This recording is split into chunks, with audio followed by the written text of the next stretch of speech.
Yes, very good morning, students. Today we'll be dealing with marshalling securities, Section 81 of Transfer of a Property Act. Now, students, first of all, it is very necessary for us to understand what do we mean by the term marshalling. Marshalling, as we have already studied in one of our earlier section, means arranging things. किसी भी चीज को properly arrange करना।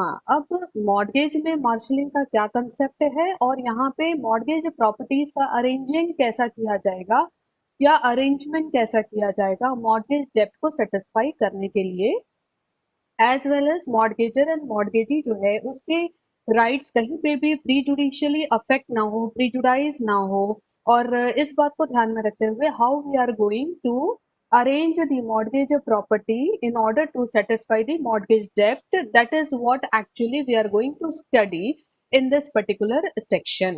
Now अगर हम example देख लें तो if the owner of two और मोर प्रॉपर्टीज, अगर ओनर जो है दो या दो से ज्यादा प्रॉपर्टीज का मॉर्गेज करता है ये प्रॉपर्टी किसी एक पर्सन को, क्या कर रहा है वो ये प्रॉपर्टी, जैसे सपोज फॉर एग्जांपल के तौर पे मेरे नाम पे दो प्रॉपर्टी है और वो प्रॉपर्टी मैं आपके पास में, आप में से किसी एक के पास में क्या कर रही हूँ, उसको गिरवी रख रही हूँ।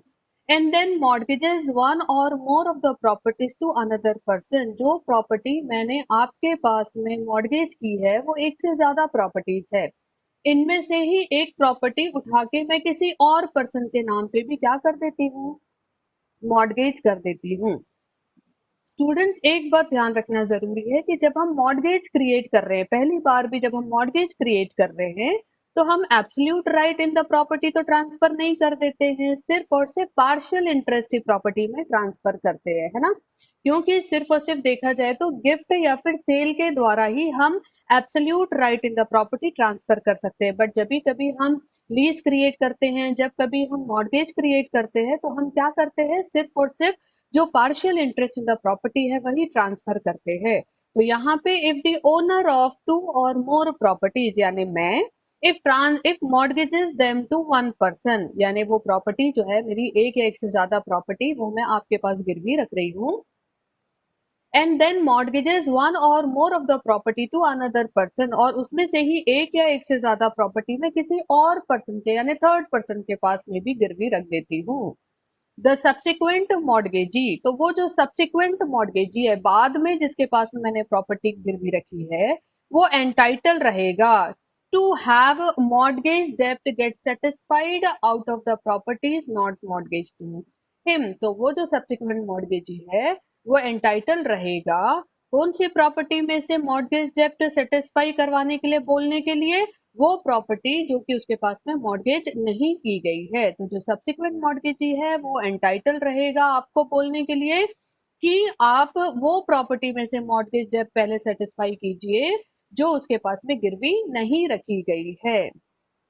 नाउ एग्जाम्पल ले लेते हैं, सपोज उदित जो है वो मॉर्गेजर है, वो मॉर्गेज करता है उसकी थ्री प्रॉपर्टीज, ए नाम की प्रॉपर्टी, बी नाम की प्रॉपर्टी एंड सी नाम की property to the mortgagee. Mortgagee कौन है, परवेज है, 15,000 रुपए के लिए प्रॉपर्टी जो है वो मॉर्गेज की गई है। And again C property to Ram, और उदित जो है वो अपनी सी नाम की प्रॉपर्टी को जो उसने परवेज के पास में रखी थी अदर प्रॉपर्टीज के साथ गिरवी, उसी पर्टिकुलर प्रॉपर्टी को फिर से राम के पास में मॉर्गेज कर देता है। राम जो है वो कौन है, मॉर्गेजी है। यहाँ पे परवेज जो है is a prior mortgagee and Ram जो है ये सब्सिक्वेंट मॉर्गेजी है। And the properties are mortgage to both the mortgagees, और ये जो प्रॉपर्टीज है ये क्या है, एक्चुअली दोनों भी मॉर्गेजीज के पास में मॉर्गेज है। कौन सी प्रॉपर्टी दोनों भी मॉर्गेजीज के नाम पे मॉर्गेज है, जो सी नाम की प्रॉपर्टी है वो परवेज के पास में भी मॉर्गेज है और साथ ही साथ वो राम के पास में भी मॉर्गेज है। ए और बी नाम की प्रॉपर्टी सिर्फ और सिर्फ परवेज के पास में मॉर्गेज है। This section gives Ram a right to say that a डेब्ट of Parvez should be satisfied out of the sale proceeds of the properties A and B. अब ये जो सेक्शन है बेसिकली मार्शलिंग का, ये राम को राइट दे रहा है अरेंज करने के लिए, मार्शलिंग करने के लिए, और इसके तहत राम जो है वो क्या कहेगा, वो ये कहेगा कि जो परवेज का डेप्ट है, जो परवेज का कर्जा है, वो आप सेटिस्फाई कीजिए वो प्रॉपर्टी में से जो आपने परवेज के पास में गिरवी रखी है। अब परवेज के पास में तो ए, बी और सी तीनों भी प्रॉपर्टीज गिरवी रखी थी, बट राम जो है वो बोलेगा कि सिर्फ प्रॉपर्टी ए और बी को सेल आउट करके परवेज का कर्जा जो है वो पेड आउट किया जाए, न कि सी नाम की प्रॉपर्टी को हाथ लगाया जाए। क्यों सी नाम की प्रॉपर्टी को हाथ ना लगाया जाए? फॉर द रीजन दैट कि सी नाम की प्रॉपर्टी जो है वो किसके पास में, राम के पास में भी गिरवी रखी गई है। अगर मानो सी नाम की प्रॉपर्टी भी अगर बेच दी जाती है, किसका कर्जा सेटिस्फाई करने के लिए? परवेज का कर्जा सेटिस्फाई करने के लिए, then in that case Ram के पास में सिक्योरिटी के तौर पे क्या रह जाएगा? और इसीलिए राम जो है उसको ये राइट होता है कि वो ये कहे, उदित आप एक काम करो, आप ए और बी नाम की जो प्रॉपर्टी है जो आपने परवेज के पास में गिरवी रखी है, आप उसको सेल आउट कर दो, और उसको सेल आउट करके क्या कर दो? परवेज का कर्जा चुका दो। लेकिन यदि मान लीजिए दोनों भी प्रॉपर्टीज को बेचने के बाद में थोड़ा सा फिर भी कर्जा रह जाता है, देन इन दैट केस उसी सूरत में सी नाम की प्रॉपर्टी को क्या किया जाएगा? सोल्ड किया जाएगा। तो ये जो है बेसिकली ये सब्सिक्वेंट मॉर्गेजी राम जो है जो राइट एक्सरसाइज कर रहा है उसे हम राइट टू मार्शलिंग कहते हैं।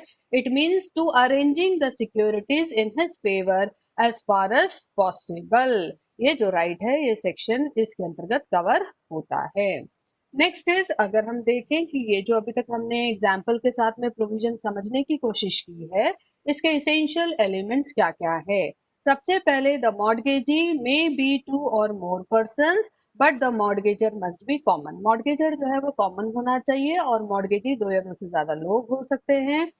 The right cannot be exercise to prejudice of the prior mortgagee.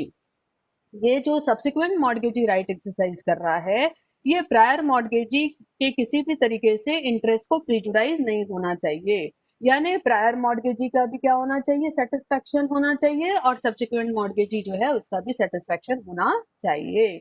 The right cannot be exercise to the prejudice of any other person having a claim over the property.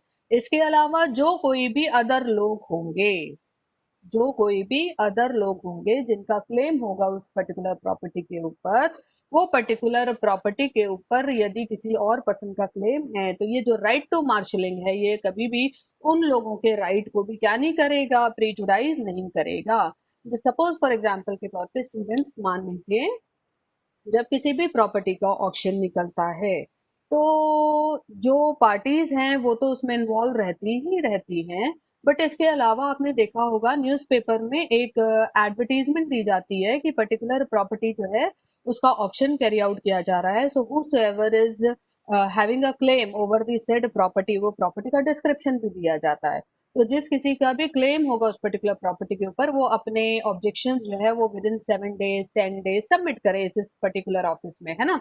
तो कहने का मतलब है यहाँ पे जो राइट जो है बेसिकली मार्शलिंग करने का या अरेंज करने का, ये ऐसा एक्सरसाइज नहीं करेंगे हम कि जो कोई और पर्सन भी होंगे जिनका राइट होगा या क्लेम होगा इस पर्टिकुलर प्रॉपर्टी के ऊपर, उनका क्लेम या उनका इंटरेस्ट प्रीजुडाइज नहीं होना चाहिए whenever we are exercising a right to marshalling.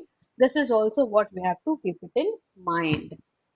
Now next is, अगर हमने जो अभी तीनों चीजें पढ़ी है, ये जो इसेंशियल एलिमेंट्स है, इसको अगर हम डिटेल में पढ़ते हैं तो हम पाएंगे कि कॉमन डेटर है हमारे इसमें, मॉर्गेजर जो है वो सेम पर्सन होना चाहिए।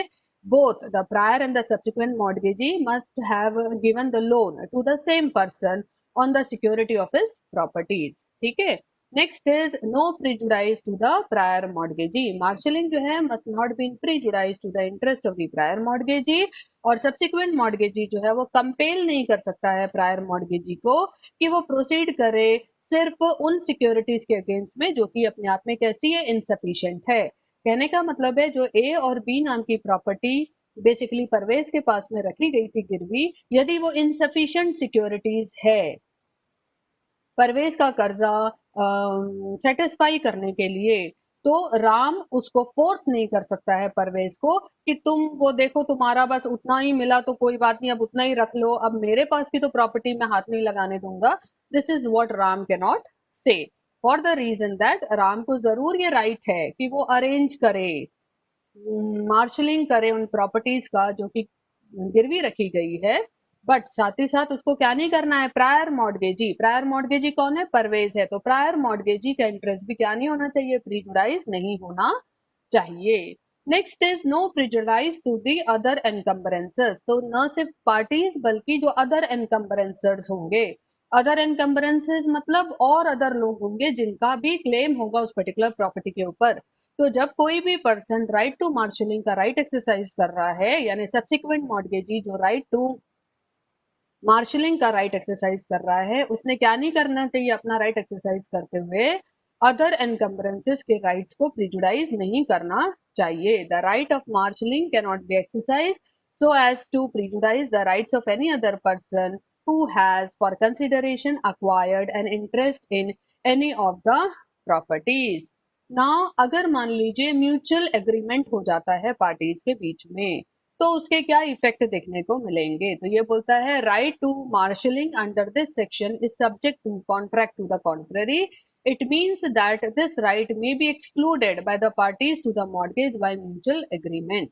कहने का मतलब है अगर पार्टीज टू द मॉर्गेज, अब यहाँ पे पार्टीज टू द मॉर्गेज कौन कौन है, एक तो मॉर्गेजर है, फिर प्रायर मॉर्गेजी है और सब्सिक्वेंट मॉर्गेजी है। तो कहने का मतलब है ये जो भी लोग पार्टीज टू द मॉर्गेज है, अगर ये आपस में म्यूचुअल एग्रीमेंट कर लेते हैं कि भाई हम जो है मॉर्गेजी जो है सब्सिक्वेंट मॉर्गेजी वो क्या नहीं एक्सरसाइज करेगा, मार्शलिंग का राइट एक्सरसाइज नहीं करेगा, आपसी में भाईचारे में ये लोग मिलके क्या करेंगे, मॉर्गेज डेब्ट सेटिस्फाई करवा लेंगे, देन इन दैट केस ऐसे में right to marshalling under this section would not be applicable. So this is the effect of the mutual agreement over the mortgage property. Now students क्या क्या बातें importantly हमको ध्यान में रखनी है whenever we are studying this particular section. तो important is कि ये नेसेसरी है that prior mortgagee must have a equal right over the two properties mortgage to him.